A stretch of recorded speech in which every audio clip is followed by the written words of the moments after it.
बेचारी को। सुना कि आजकल काट भी रही है भोंगने के साथ साथ। बेचारी ज़हनी मरीज हो चुकी हुई है, कभी ठोकने की बात करती है, कभी चरपाई की बात करती है। उसको क्या ठोकना है, वो जाए ठुकी ठुकाई है। बेचारी का इलाज नहीं करवाया जा रहा, उसे खुला छोड़ा है। बेचारी को खुद को भी नुकसान पहुँचा सकती है, लोगों को भी नुकसान पहुँचा सकती है। जो रो रहे हैं वो गद्दार रो रहे हैं, चोर रो रहे हैं, ड्रग्स माफिया रो रहा है। नवाज शरीफ का फ्लोग दिया था नवाज शरीफ ने, जब उसने आज से 30 साल पहले बेनज़ीर की नंगी तस्वीर दिखाई थी हेलीकॉप्टर से। वो औरतों के बारे में गंदी बातें करते हैं। जमाइमा का जिना नाम उन्होंने किया था, बुशरा बेगम के बारे में गंदी बातें वो करते हैं। वो जो डाइन बैठी हुई है ना, वो कहती है फितना फसादी। खान साहब ने कभी उसका नाम तो कहना पसंद नहीं किया। ये तो मंसूर अली खान ही बता सकते हैं, उन्होंने मुझे ब्लॉक किया हुआ है, तो वो तो झूठे ही हैं, लिफाफा साफ़ी हैं। उनसे पूछे कितने पैसे मिलते हैं उनको कि अब आप रोएं, पीटें, चिखें, खान साहब वापस आ रहे हैं। ऐसा मरने के साथ मुँह इतनी मोटी नाश से कहाँ से लेकर आऊँगा।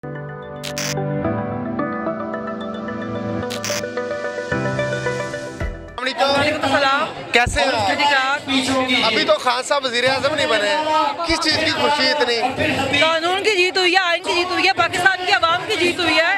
11 माह आवाम ने स्ट्रगल किया, पहली बार आवाम के हक में फैसला आया, कोई उसकी खुशी है। अफसोस की बात है, किसी परेशानी के साथ बंदा परेशान भी हो लेता थोड़ी देर।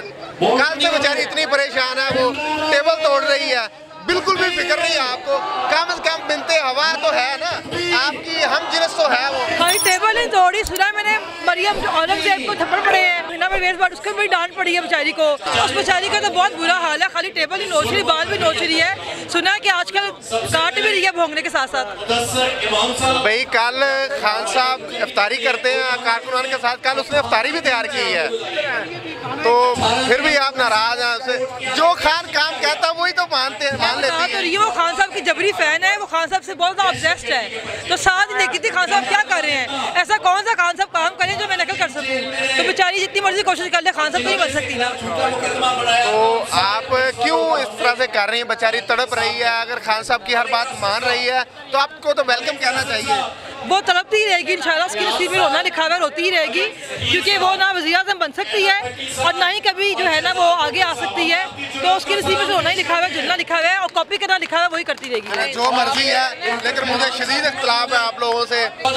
खान साहब की 3.5 साल हुकूमत में आप लोग उस बेचारी को ठोकने का प्लान करते रहे हो। मरियम को ठोकने का कोई इंतजाम करो, मरियम को ठोकने का कोई इंतजाम करो।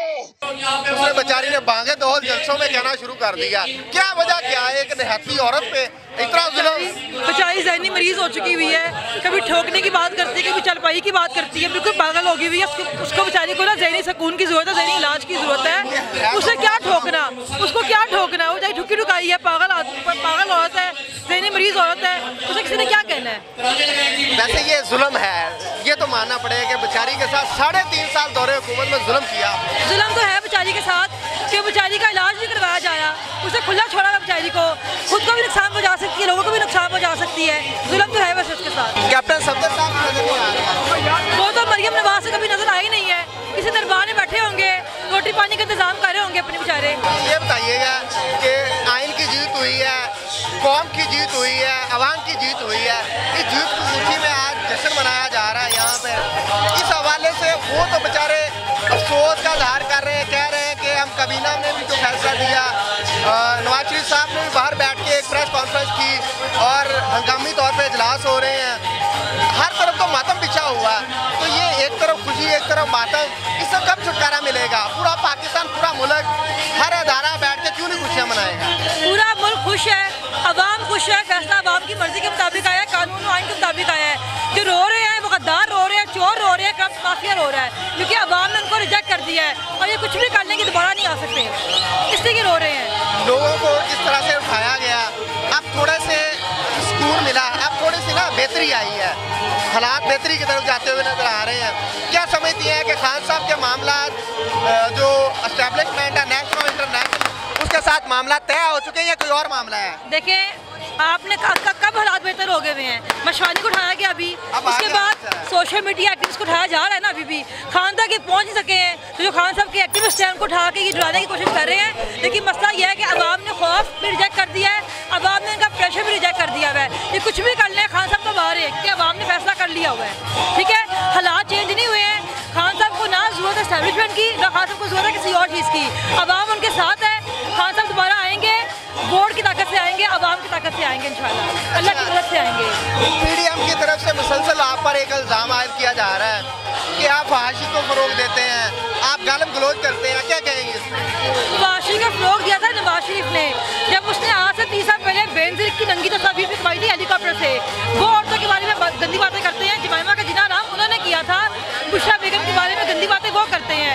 इनकी अगर आप जाके कभी मेरी ट्वीट्स पढ़े ना, मेरी ट्वीट्स के ऊपर इतनी गंदी ज़बान इस्तेमाल करते हैं कि बताता है कि इनकी तरबियत करने वाला नवाज शरीफ है, जिसने हमेशा औरतों के हमले किए हैं, लोगों को बताती हमले किए हैं।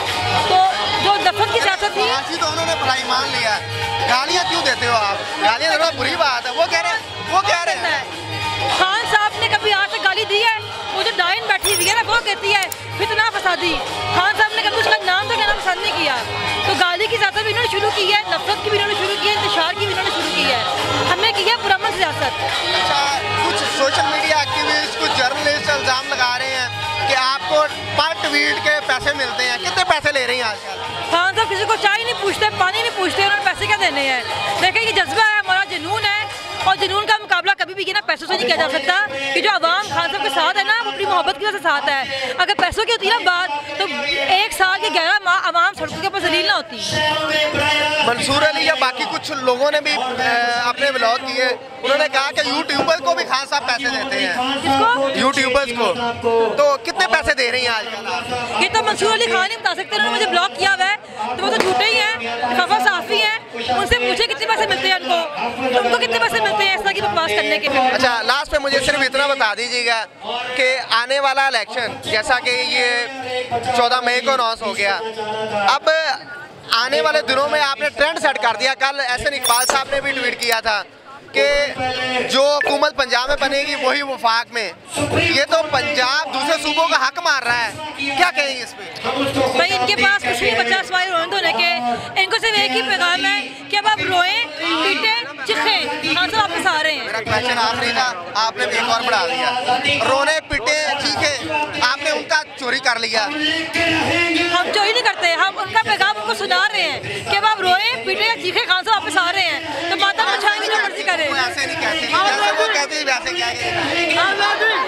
मैं उस हद तक उसके लेवल पर नहीं जा सकती ना। ऐसे ऐसा मिलने के साथ मुंह इतनी मोटी नासे कहाँ से लेकर आऊँ मैं? एक्टिंग तो करे ना, ट्राई तो हो। वो एक्टिंग वही कर सकती है, मैं नहीं कर सकती। दोबारा बता दें कैसे कहते हैं? अब आप रोएं, पीटें, चिखें, खान साहब वापस आ रहे हैं। चले, थैंक यू।